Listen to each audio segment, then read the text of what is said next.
ఆదికాండం 15వ అధ్యాయం 1వ వచనం. 10వ నెంబర్ పేజీ. ఆదికాండం 15వ అధ్యాయం 1వ వచనంలో ఇది జరిగిన తరువాత యెహోవా వాక్యము అబ్రహామునకు దర్శనం ముందు వచ్చి, అబ్రహామా భయపడకుము,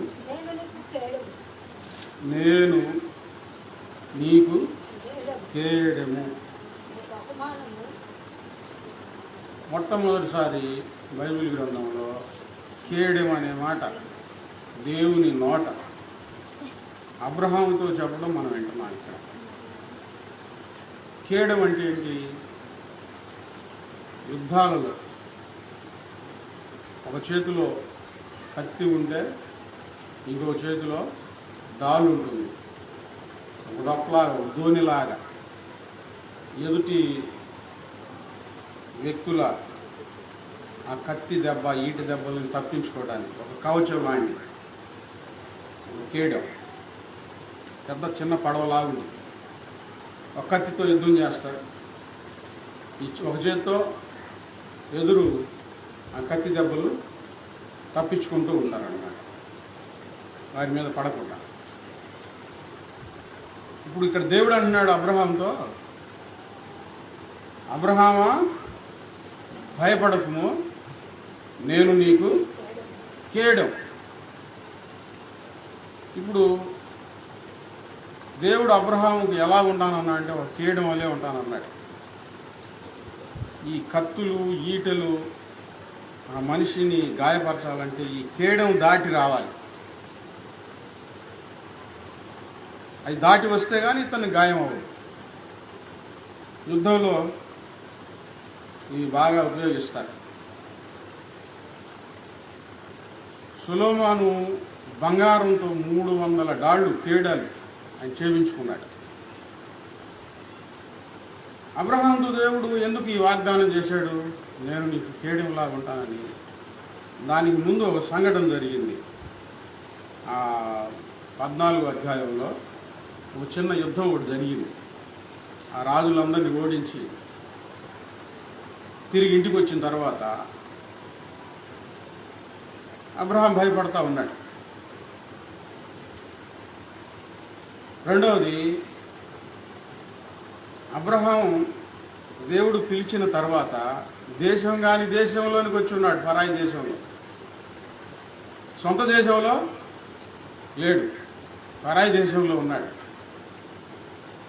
అక్కడ లోతుని కొంతమంది రాజులు పట్టుకొని వెళ్ళిపోతే అబ్రహాం 300 మందిని తీసుకొని వెళ్ళి కర్రలతో వారిని కొట్టి ఓడించి లోతుని విడిపించుకొని తీసుకొని వస్తాడు అన్నమాట. ఇప్పుడు అబ్రహాం ఎక్కడున్నాడు? పరాయి దేశంలో ఉన్నాడు, సొంత దేశంలో లేడు. సొంత దేశాన్ని వదిలిపెట్టాడు. ఈ పరాయి దేశంలో ఏం జరిగింది? చిన్న గొడవ ఒకటి జరిగింది.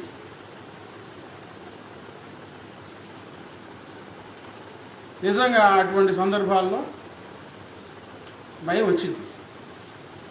సొంత దేశంలో లేక సొంత జనాంగం లేదు, అక్కడే ఉన్నాడు. మరలా వాళ్ళు వస్తారేమో, ఏమైద్దో. మన ఊరిలో మనం లేవు, మన దేశంలో లేవు. ఇలా భయపడే సమయంలో దేవుడు అబ్రహాం దగ్గరికి వచ్చి, నేను నీకు కేడెము. ఎవరైనా నీ మీదకు రావాలి అంటే నన్ను దాటి రావాలి. అబ్రహాంను పిలిచినప్పుడే దేవుడు ఒక వాగ్దానం చేశాడు అబ్రహాం, నిన్ను శపించిన వారిని శపిస్తాను, నిన్ను దీవించిన వారిని దీవిస్తానని. కానీ అబ్రహాంలో భయం ఒకటి వచ్చేసేసింది. దేవుని పిల్లలుగా ఎప్పుడు భయపడతా ఉంటారో అప్పుడు నిజంగా భయపడి కొంచెం అలా గుండెల్లో ధైర్యం చెదిరిపోతున్నప్పుడు ఖచ్చితంగా ప్రభు దర్శనం ఇచ్చి వారితో మాట్లాడి బలపరిచే దేవుడు ఆయన. నేను నీ కేడెంలాగా ఉంటా, ఏది నీ మీదకు రానే రాదు. ఇక అక్కడి నుంచి అబ్రహాంకు ఎప్పుడైతే ఈ కేడెం అని దేవుడు చెప్పాడో చాలా అబ్రహాంకు ధైర్యం వచ్చింది. ద్వితీయోపదేశకాండం 33వ అధ్యాయం 29వ వచనంలో, ద్వితీయోపదేశకాండం 33వ అధ్యాయం 29వ వచనంలో, ఇశ్రాయేలు నీ భాగ్యం ఎంత గొప్పది, యెహోవా రక్షించిన నిన్ను పోలిన వాడెవడు, ఆయన నీకు సహాయకరమైన కేడం. ఇక్కడ మోషే గుర్తు చేస్తున్నాడు మళ్ళీ. దేవుడేమో అబ్రహాముకు చెప్పాడు నేను నీకు కేడం అని. ఇప్పుడు ఆ మాట మోషే గుర్తు చేస్తున్నాడు ఇశ్రాయేల్ ప్రజలకి. ఇశ్రాయేల్ ప్రజలు ఎవరు? ఇశ్రాయేల్ ప్రజలు ఎవరు? అబ్రహాం సంతానమే. ఈ పాఠాలు బాగా నేర్చుకోండి. చెప్పేటప్పుడు బైబిల్ మీరు బాగా చదివితే ప్రశ్న అడిగిన వెంటనే జవాబు వచ్చేసేసి, అడిగిన వెంటనే బైబిల్ చదవకుండా ఒక పక్కన పెట్టేసేసి ఉన్నారనుకోండి, ప్రశ్న అడగగానే ఏంటంటే మొహాలు తేలేస్తారు, అర్థం కాదు. ఇశ్రాయేల్ ప్రజలు ఎవరంటే అబ్రహాం సంతానం, లెక్కలేనంతమందిగా మారారు. ఇప్పుడు మోషే నాయకుడిగా ఇశ్రాయేల్ ప్రజలు నడిపిస్తూ ఉన్నాడు, అబ్రహాం లేడు. అదే మాట మోషే గుర్తు చేస్తున్నాడు. ఇశ్రాయేలు నీ భాగ్యము ఎంత గొప్పది, యెహోవా రక్షించిన నిన్ను పోలిన వాడు ఎవడు, ఆయన నీకు సహాయకరమైన కేడం లాంటి వాడు. అబ్రహాముని ఎవరైనా ముట్టాలి అని అంటే ఎవరిని దాటి రావాలి? ఎవరిని దాటి రావాలి? దేవుణ్ణి దాటి రావాలి. ఇక్కడ మోషే అంటున్నాడు ఇశ్రాయేలు ప్రజలారా, ఇశ్రాయేలు అంటే ఇశ్రాయేల్ ప్రజలారా నీ భాగ్యం ఎంత గొప్పది. ఇప్పుడు ఇశ్రాయేల్ ప్రజలకు దేవుడు ఎలా ఉన్నాడంటే ఆయన నీకు సహాయకరమైన కేడంలాగా ఉన్నాడు. నా శత్రువులు నన్ను జూటినను, నరకపు పాశము లరిగాటినను, నా శత్రువులు నన్ను జూటినను, నరకపు పాశము లరిగాటినను, పరగవలే భక్తిహీనులు, పరగవలే భక్తిహీనులు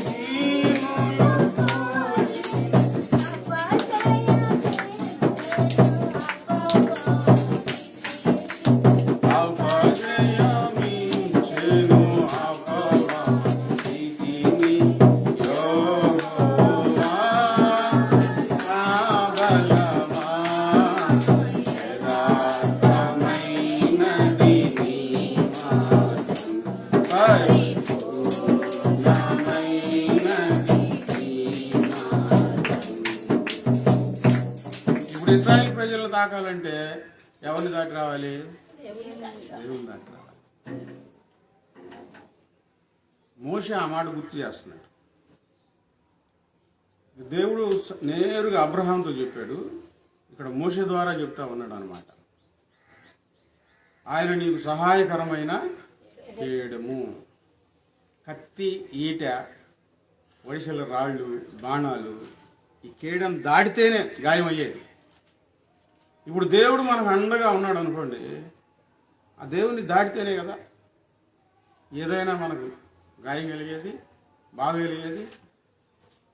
దేవుడు మనకు ఎలా ఉన్నాడంటే కేడం వలే ఉన్నాడు. స్వచ్ఛంగా ఇశ్రాయేల్ చరిత్రలో దేవుడు ఎంత జాగ్రత్తగా వాళ్ళని కాపాడాడంటే పగలు మేఘస్తంభమై, ఎందుకు? ఎండ దెబ్బ తగలనీయకుండా నీడగా ఉన్నాడు. రాత్రి అగ్నిస్తంభమై, ఎందుకు? వెలుగు ఇవ్వడానికి. రాత్రిపూట ఆయన వెలుగులో నడిచారు, పగలు ఆయన నీడలో నడిచారు.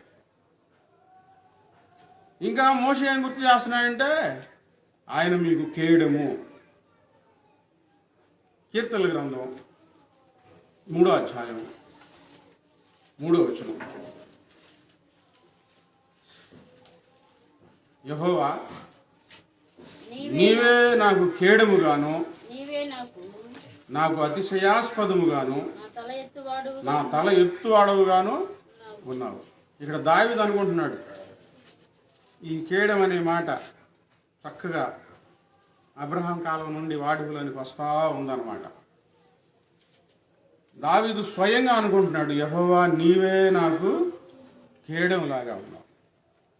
అబ్రహాంకి ఏమో దేవుడు చెప్పాడు, ఇశ్రాయేల్ ప్రజలకేమో మోషే చెప్పాడు ఆయన కేడమని. ఇక్కడ దావీదేమో తనకై తానే అనుకుంటున్నాడు, దేవుడు నాకు కేడముగా ఉన్నాడు. అబ్రహాముకు తోడున్న దేవుడు, కేడముగా ఉన్న దేవుడు, ఇశ్రాయేలీలకు కేడముగా ఉన్న దేవుడు మనకుండడా? అందుకని దావీదు ఏమనుకున్నాడంటే, నాకు ఆయన కేడముగా ఉన్నాడు. ఇప్పుడు మనకెవరు చెప్పాల్సిన అవసరం లేదు, మన నమ్మకం అయి ఉండాలి, మన విశ్వాసం అయి ఉండాలి. ఏమని? దేవుడు మనకు కేడముగా ఉన్నాడని. నాకు అతిశయాస్పదముగాను నా తల ఎత్తువాడవుగాను. 28:7 చదవండి. కీర్తన గ్రంథం 28వ అధ్యాయం 7వ వచనం. యెహోవా నా ఆశ్రయము నా కేడము నా ఆశ్రయము నా కేడము. చాలు. యెహోవా నా ఆశ్రయము నా కేడము. ఇక దావీదు పాటలన్నిట్లో ఏమని పదం మొదలైందంటే, ఆయన నాకు కేడము, నా ఆశ్రయము నా కేడము. మనకు భయం కలిగింది అనుకోండి, ఏదైనా పొరుగురు వెళ్ళామనుకోండి, అక్కడ మనకు తెలిసిన వారు ఎవ్వరు లేకపోతే మనకు ఆశ్రయం ఏమవుతుంది? బస్ స్టాండు, రైల్వే స్టేషను, లేకపోతే ఇంతకుముందు సత్రాలు ఉండేవి, సత్రాలు, ఇప్పుడు లాడ్జీ. తెలిసిన వాళ్ళు ఎవరో ఒకళ్ళు ఉంటే వాళ్ళని ఆశ్రయిస్తాం. మనకు బాధ కలిగింది అనుకోండి, బాగా బాధ ఎక్కువైపోయింది, ఎవరో ఒకరి దగ్గరికి వెళ్ళి ఏదో సహాయం అడగాల. మనిషి మనసు అలా కోరుకుంటుంది. ఎవరైనా ఉన్నారని తెలిస్తే వాళ్ళని ఆశ్రయిస్తాం. పోలీసుల్లో ఎవరైనా తెలిసిన వాళ్ళు ఉన్నారని తెలిస్తే వాళ్ళని ఆశ్రయిస్తాం. ఏం చేయాలండి, మీరు సహాయం చేయండి అని. లాయర్లు ఎవరైనా తెలిసిన వాళ్ళు ఉంటే వాళ్ళని ఆశ్రయిస్తాం. బాగా పరిచయస్తులు ఉంటే వాళ్ళని మనం ఆశ్రయిస్తాం. ఎవరు లేకపోతే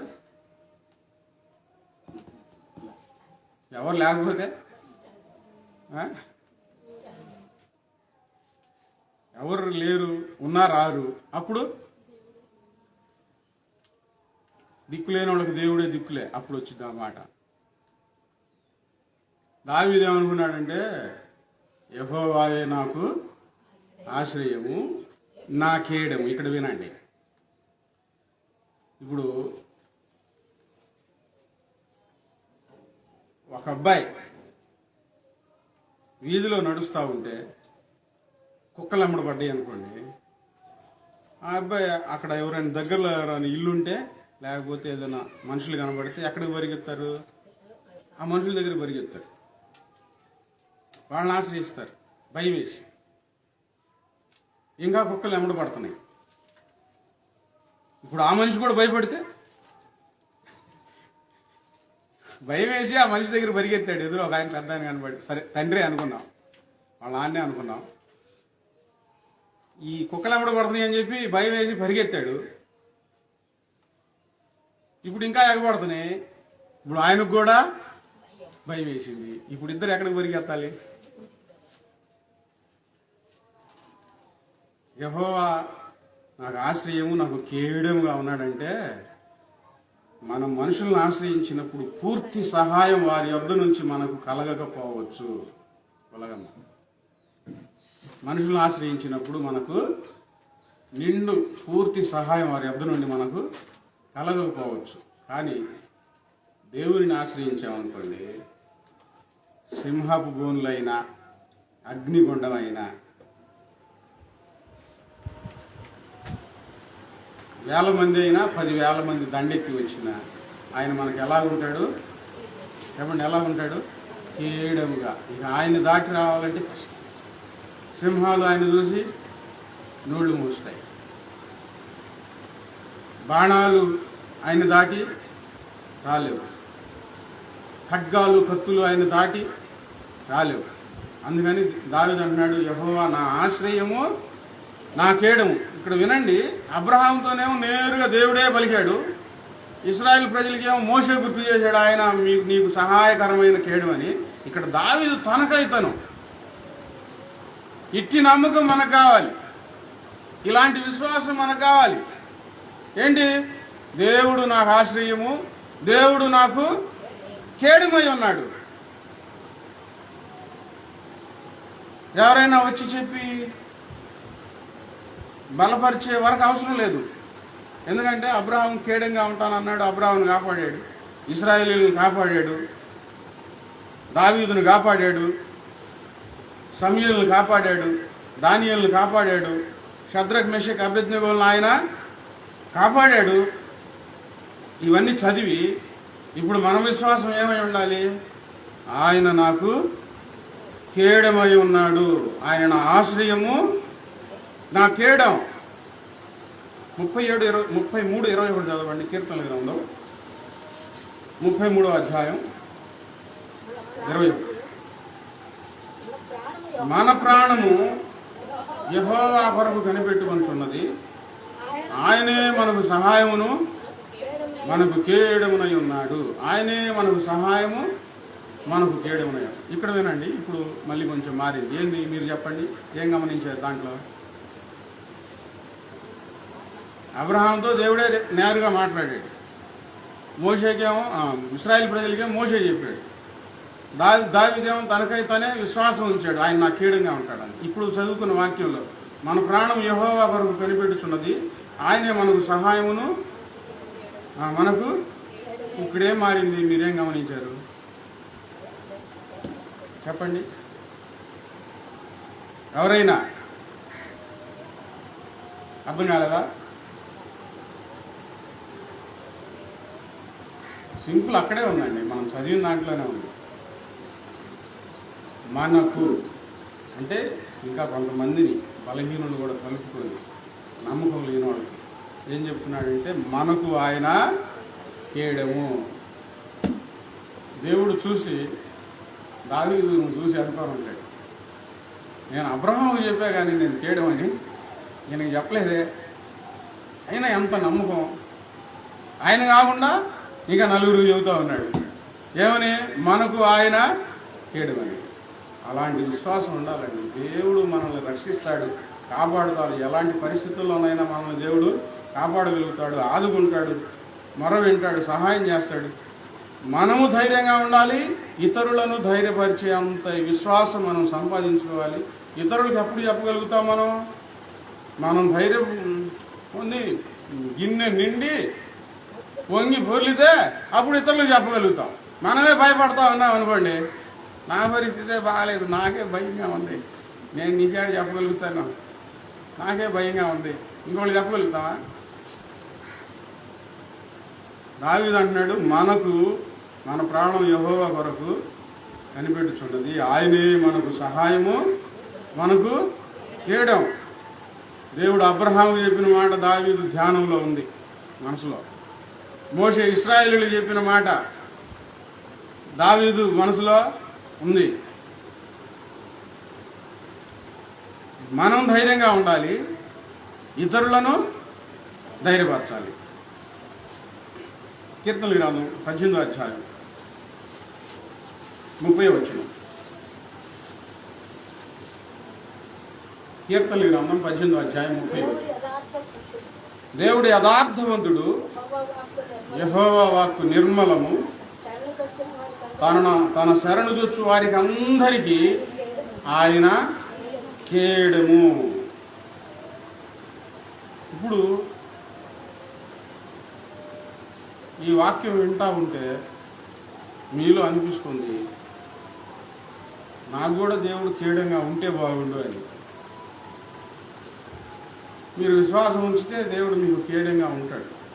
అక్కడ చక్కగా వ్రాశారు, ఆయన శరణు వేడుకొని ఆయన పాదాల సన్నిధికి వెళ్ళి, ప్రభువా మమ్మల్ని కాపాడయ్యా, మాకు సహాయం చేయయ్యా, మాతో ఉండయ్యా అని ఆయన పాదాల సన్నిధికి వెళితే తను శరణుదొచ్చిన వారికి అందరికీ ఆయన కేయడం. ఆయన ఆశ్రయించాలి కదా. సామెతల గ్రంథం 35 చదవండి. 35వ వచనం. సామెతల గ్రంథం 30వ అధ్యాయం 5వ వచనం.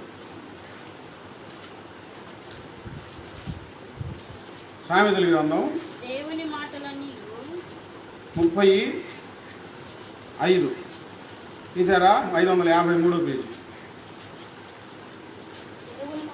దేవుని మాటలన్నీ పుటము పెట్టబడినవే వేయబడినవే. అంతేనా? దేవుని మాటలన్నీ పుటం పెట్టబడినవే. ఇప్పుడు నేను చెప్పిన ఈ మాటలన్నీ మీ జీవితాల్లో కూడా జరిగేవే. ఇక సందేహం ఉంచాల్సిన పని లేదు. ఆయనను ఆశ్రయించు వారికి ఆయన కేయడముగా ఉన్నాడు.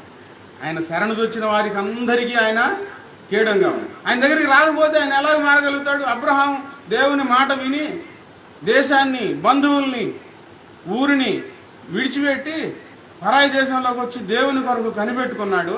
భయపడతా ఉంటే దేవుడు అబ్రహాం దగ్గరికి వచ్చి, అబ్రహామా భయపడొద్దు, నేను నీకు కేయడమని ఆయన చెప్పాడు. ఇప్పుడు రాకుండా ఆడే ఉంటే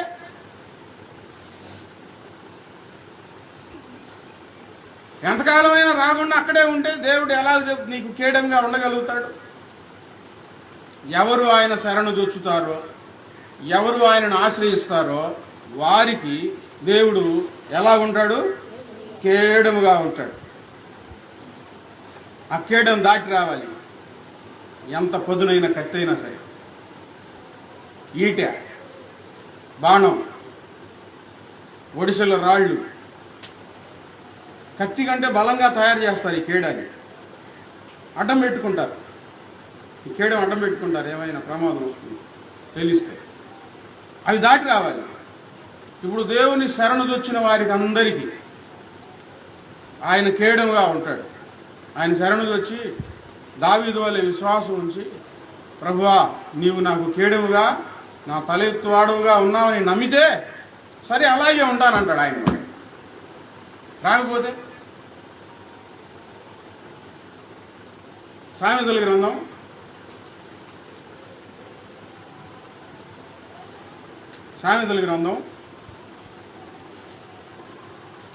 2వ అధ్యాయం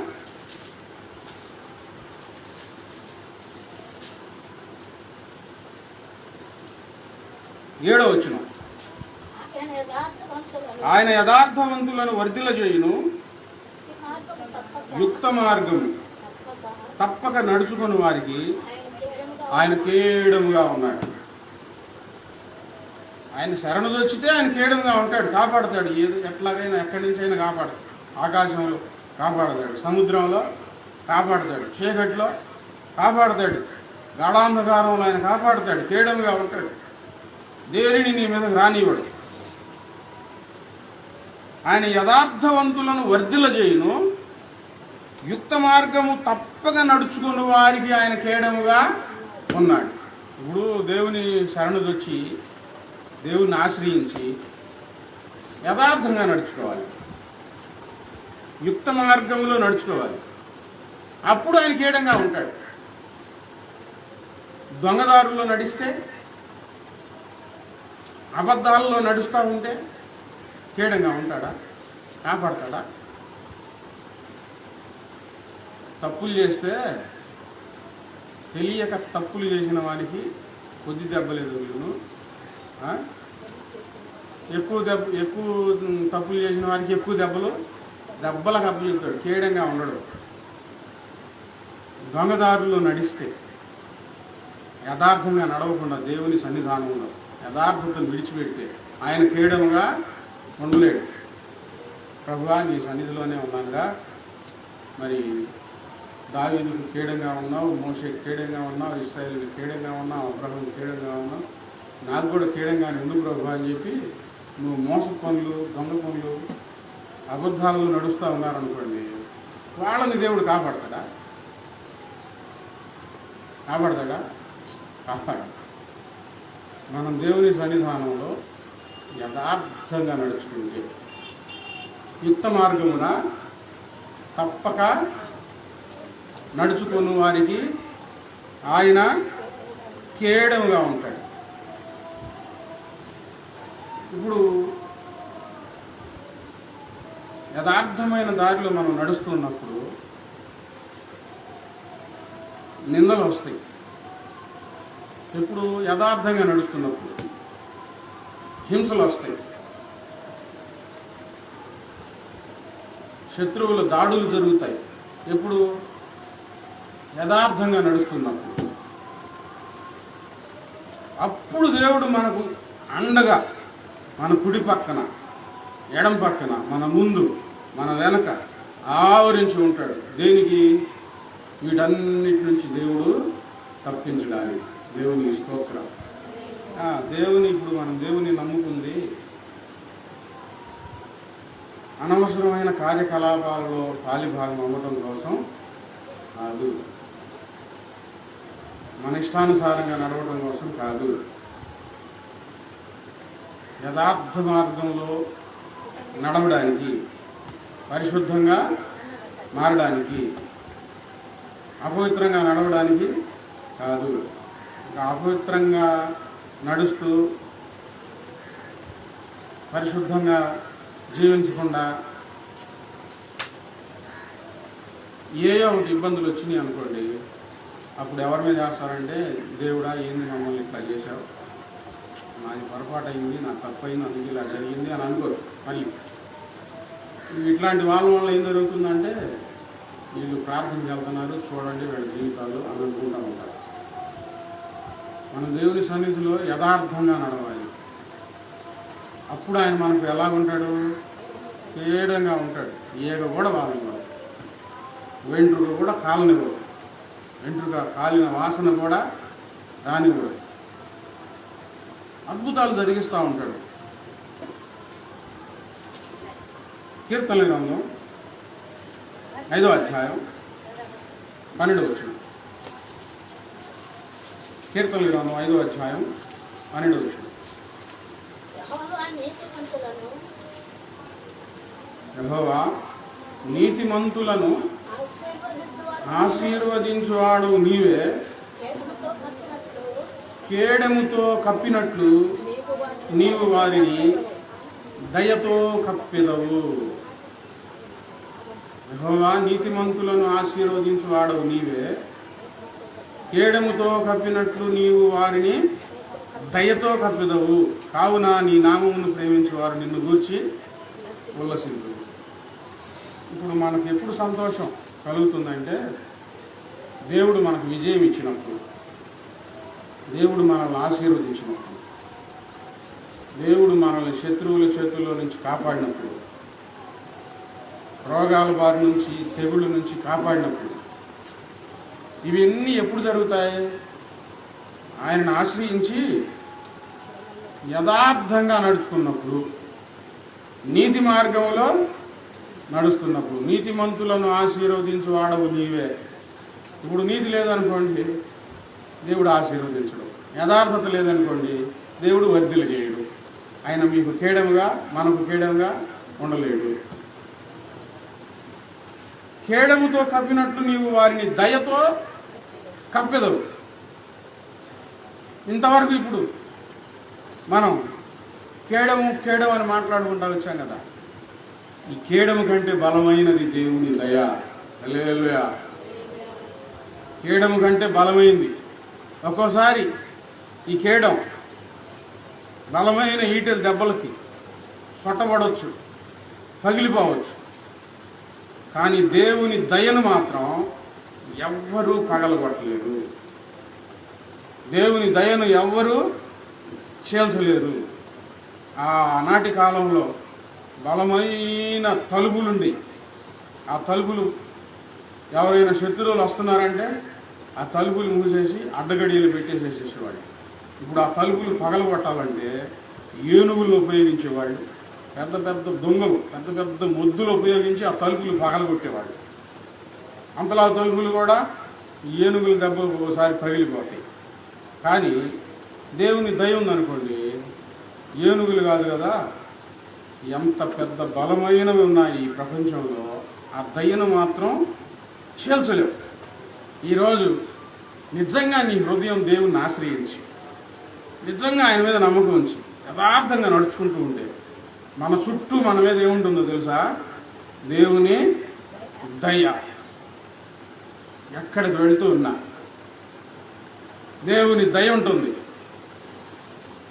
ఆ దయ, దేవుని దయను సింహాలు చూసినప్పుడు వాటికి కూడా మన పట్ల దయ కలుగుతుంది. దేవుని రైతులా వాటికి కూడా దయ కలుగుతుంది. రాజులు చూసినప్పుడు రాజులకు కూడా ఏం కలుగుతుంది? దయ కలుగుతుంది. దయ పుట్టిస్తాడు. ఇంకా నా బిడ్డ, అబ్రహాం జీవితంలో ఒక సన్నివేశం జరిగింది. అవి ఖురాన్లో లేవు, బైబిల్లో ఉన్నాయి. చక్కగా జరిగినట్టు సన్నివేశాలు. అబ్రహాముని భార్యను చూసి అక్కడ ఊళ్ళో వాళ్ళందరూ ఆ దేశంలో ఉన్న రాజు దగ్గర పొగిడితే అబ్రహాం చెప్తాడు, ఈమె నా చెల్లెలు అని చెప్తాడు. నువ్వు కూడా అన్నం చెప్పు, లేకపోతే నన్ను చంపేస్తారని చెప్తే నా అన్నం చెప్తే ఈ అమ్మాయిని తీసుకొని వెళ్ళిపోతారు. సారా అమ్మాయి గారు పెద్ద, దాదాపు 80 సంవత్సరాలు 90 సంవత్సరాలు. అక్కడ ఉన్న దినాల్లో అబ్రహాం భయపడతా ఉంటే దేవుడు ఆ రాజుకు ప్రత్యక్షం ఉంటాడు. ఆమెను ముట్టుకున్నావో చస్తావట, ముట్టుకుంటే వస్తావు. ప్రభువా, నీతి గల జనమును సంహరించేదవా? ఆయన నా చెల్లెలని చెప్పలేదా, ఈమె నా అన్న చెప్పలేదని దేవునితో వాదిస్తాడు. ఆయన వాదిస్తే అందుకనే నేను నీకు దర్శించాను, నీ ఎద్దకు వచ్చాను, నువ్వు తప్పు చేయకుండా ఆపుదామని వచ్చాను. అబ్రహాం ప్రవక్త నీ కోసం ప్రార్థన చేస్తాడని. అప్పుడు అబ్రహాం అంటే భయం వేసి అబ్రహాన్ని పిలిపిస్తాడు. ఇంత పని మా పట్ల ఎందుకు చేశావు, ఎందుకు అబద్ధం చెప్పావంటే ఇక్కడ జనంలో ఒక్కళ్ళలో కూడా భయం లేదయ్యా. జనంలో దేవుని భయం లేదు. ఆ సంగతి ఎప్పుడన్నా మరలా చెప్తారు. అందుకని అలా చెప్పానయ్యా, నన్ను చంపేస్తారనంటే అబ్రహాముకు నిండుగా కానుకలు, గాడిదలు, పనివాళ్ళు.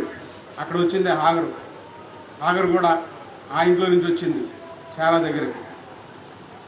ఐగుప్తు దేశంలో, ఆ దేశం ఆ పరాయి దేశంలో హాగరు శారాయి దాసికి అక్కడి నుంచి వచ్చింది. ఇప్పుడు ఆ రాజుకి, ఆ ఊళ్ళో ఉన్న జనం అందరికి అబ్రహాం అంటే భయం. ఎక్కడి నుంచి వచ్చింది? దేవుని దయలో నుండి. దేవుని స్తోత్రం. ఎక్కడి నుంచి? దేవుని దయ. మనం దేవుని దయను సంపాదించుకోవాలి. ఆ దేవుని దయే మనకు కేయడం. రోగం అంటదు, తెగులు అంటదు, నాశనం అంటదు, శత్రువులు దరి చేరలేరు. దేవుని దయ మన మీద ఉన్నప్పుడు, ఆ దేవుని దయ మనకు నిండుగా ఉండాలంటే మనం చేయవలసిన ప్రధానమైన విషయాలు ఏంటంటే ఆయన పాదాల సన్నిధికి చేరి యథార్థంగా నడుచుకుంటూ ఉంటే చాలు. దేవుడు నిండు దయ మన పట్ల కుమ్మరిస్తాడు. అప్పుడు ఏది మనల్ని తాకలేదండి, ఏది మనల్ని తాకలేదు. మొన్న మీటింగ్ వెళ్ళినప్పుడు అక్కడ పాస్టర్ గారు చెప్తున్నాడు, ఖమ్మం వేదనాయక్ గారు పాస్టర్ గారు హడావుడిగా మీటింగ్ పని ఉండి ఆ మీటింగ్కి వెళ్తా వెళ్ళేటప్పుడు ప్రార్థన చేసుకొని వెళ్తాం కదా, ఇంటి చుట్టూ కంచి ఉంచాయా, ప్రయాణం తోడుగా ఉన్నాయని ఆయన వెళ్ళిపోయాడు. ఈ పాస్టర్ గారు ఇంటికాడ పెద్ద గందరగోళం, ఆ చుట్టుపక్కల ఏదో అప్పుడు ఎలక్షన్స్ ఏంటో మరి మొత్తానికి పెద్ద హడావుడి జరుగుతారు. పాస్టర్ గారికి భయం వేసి ఫోన్ చేసి, పాస్టర్ గారు ఇక్కడ ఏదో పెద్ద హడావుడి గందరగోళం జరుగుతుంది, నువ్వు తొందరగా ఇంటికి రా అని ఫోన్ చేస్తే, నువ్వు ఒకసారి బయటికి రా అన్నాడు. బయట గందరగోళం జరుగుతుంటే బయటికి రమ్మంటుంది అని చెప్పి బయటికి వచ్చింది. ఇంటి పైన చూడాలి అన్నాడు. ఎక్కడుండి? వేరే చోట. ఇంటి పైన చూస్తే పెద్ద దేవదూత రెక్కలు చాపి అలాగున్నాడు. ఏమండి, పెద్ద దేవదూత అండి, రెక్కలు తెల్లగా మెరిసిపోతున్నాడు. దేవదూత వచ్చారండి, ఇంటి మీద ఉన్నారండి. మరి ఇంకెందుకు భయపడతాం, ఇంట్లోకి వెళ్ళానండి. దేవుని దయ మనతో ఉంటే ఏ గందరగోళం మనల్ని తాకలేదు. అంత బలమైనది. ఇప్పుడు ఆ దేవుని దయ మనతో ఉండాలంటే దేవుని సన్నిధానంలో ఎలా ఉండాలి చెప్పండి? ఎలా ఉండాలి? ఇంట్లో పిల్లలు బయట సంగతులు కావు, ఇంట్లో పిల్లల సంగతే. మీ పిల్లల మీద మీ దయ ఉండాలంటే వాళ్ళు ఇష్టం వచ్చినట్లు చేస్తుంటే మీ దయ ఉండిద్దా? చేతిలో బెత్తం ఉండిద్ది, దయ ఉండదు. మీరు చెప్పినట్టు ఏంటి బుద్ధిగా ఉంటే ఒక ముద్దకు తోడు 2 ముద్దులు పెట్టి మరీ ముద్దలు పెడతారు. ఎంత బంగారం నా కొండ అని. ఇవి మన ఇళ్లలో జరిగాయి. మరి దేవుని సన్నిధానంలో మనం జాగ్రత్తగా లేకపోతే దేవుని దయ మన పట్ల ఉంటుందా? అప్పుడప్పుడు సినిమాలు చూస్తే ఒక్కసారి చూసింది అనుకుంటాడా? అప్పుడప్పుడు హద్దు లేనట్లు ప్రవర్తిస్తే దేవుని దయ ఉంటుందా? సరిహద్దులు ఏర్పరచుకొని గిరి దాటకూడదు. నేను దేవుని అడుగుజాడల్లోనే నడవాలి. దుష్టుడు ప్రేరేపిస్తూ ఉంటాడు, అని వస్తూ ఉంటాడు, చెవుల్లో వచ్చి వస్తూ ఉంటాడు. ఏమని వస్తాడు? ఒక్కసారిగా తాగి తాగి తాగి తాగి అంటాడు. ఏముందిలే అంటాడు. అలా వస్తూ ఉంటాడు. దేవుని దయలో నుంచి మిమ్మల్ని బయటికి తీసుకురావడానికి, దేవుని దయలో ఉన్నంతకాలం దుష్టుడు ఏమీ చేయలేడు.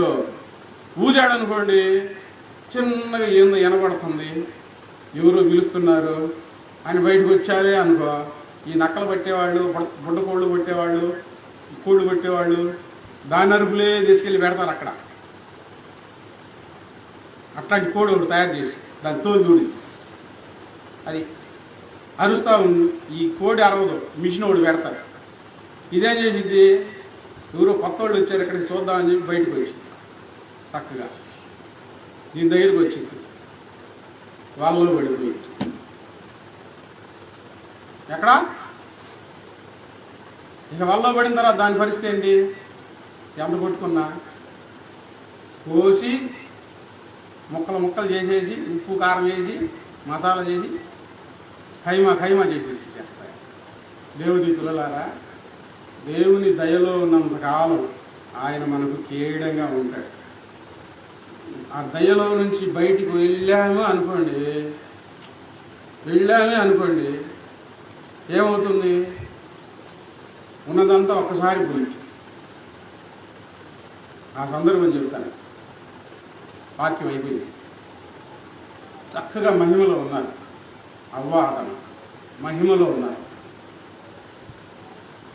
ఇప్పుడు బల్బు వేసిన వెంటనే ఆ బల్బులోంచి కాంతి పక్కన కూడా పడతా ఉంటుంది. అలా వాళ్ళు దేహంలో, మహిమ దేహంలో ఉన్నారు.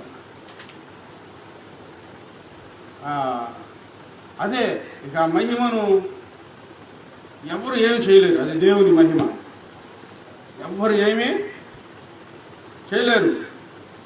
సింహాలు, పులులు, తేళ్ళు, పాములు, నక్కలు, సోణంగి కుక్కలు, కుందేళ్ళు, క్రూర మృగాలు అన్నిటితో కలిసే ఉంటున్నారు.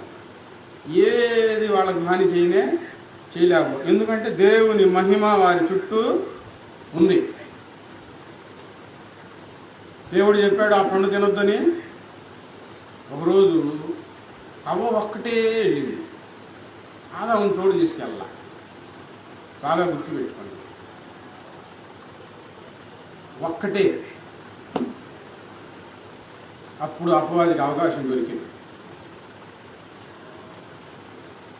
యేసుప్రభు వారు ఇద్దరిని పంపించాడు. ప్రధానంగా స్త్రీలు ఒక్కళ్ళు ఉండటం, ఒక్కళ్ళు వెళ్ళటం బయటికి చాలా ప్రమాదం. సాతాను మంచి ఉంటాడు. నేను చిన్నప్పుడు పెళ్లిగా ముందు అక్కడ పంచెలు కొట్టుండేది. బయటికి వెళ్ళేటప్పుడు ఎవరిని తోడు తీసుకొని వెళ్ళొద్దా, మా ఊరు వద్దులే అనుకుంటే వెళ్ళింది. మేడలో బంగారం మొత్తం లాక్కున్నాడు, తల్లి పంపించాడు. అన్నా అయ్యా అని అరుచుకుంటా పరిగెత్తింది. ఇంకేమంటాడు, బంగారం అంతా పోయింది. మన ఊళ్ళో జరిగిన సంఘటన నేను చెప్తుంది. బంగారం మొత్తం లాక్కొని వెళ్ళిపోయాడు. అప్పుడు దొంగలు చాలా పడ్డాయి, రకరకాల దొంగలు ఉండేవాళ్ళు. ఇప్పుడు రాబోయే కాలంలో మళ్ళీ పెరగచ్చు. ఏం ఒక్కటే వెళ్ళింది బయటికి వెళ్ళి తిరుగుతూ ఉంటే సర్పం మాట్లాడేది. ఆ రోజుల్లో నడిచేది, కాళ్ళు ఉండేవి పాములు. దేవుడు ఈ పండు తినొద్దన్నాడా? తింటే చస్తారన్నాడా? అలా జరగనే జరగదు. మీకు చాలా తెలివితేటలు వస్తాయి, దేవుని వల్లే మీరు మారుతారు అని సాతాను ఊదింది. ఏం ఆలోచించకుండా పండు కోసేసింది, తినేసింది. తిని తీసుకొచ్చి నేను ఈ పండు తిన్నాను, బాగానే నువ్వు కూడా తిను అంది. తిన్నాను. వెంటనే మహిమ పోయింది, వెంటనే పోయింది. లేదు, అప్పుడు చూసుకున్నారు, నగ్నంగా ఉన్నారు. గబగబా పరిగెత్తారు చెట్ల చాటుకి. పెద్ద పెద్ద ఆకులు చుట్టుకుంటున్నారు, రాలేకపోతారు. ఒక్కసారి సాతాను రకరకాల శబ్దాలు మీ చెవుల్లో వినిపిస్తూ ఉన్నప్పుడు ఏందో చూద్దాం, తెలుసుకుందాం, ఏందో అన్నట్టుగా వెళితే ఏమవుతుందంటే ఒక్కసారి నీకున్నదంతా కోల్పోతావు, విలువలు కోల్పోతావు, మహిమను కోల్పోతావు. దేవుని దయలో ఉన్నంతకాలం ఏది నిన్ను తాగలేదు. చాలా జాగ్రత్తగా ఉండాలి. ప్రార్థన చేసుకున్నాం. యెహోవా, నీతిమంతులను ఆశీర్వదించువాడు నీవే. కేడముతో కప్పినట్లు నీవు వారిని దయతో కప్పెదవు. దేవుని దయతో ఆయన నిన్ను కప్పుతాడు. దేవుణ్ణి ఆశ్రయించి యథార్థంగా నడుచుకుంటూ ఉంటే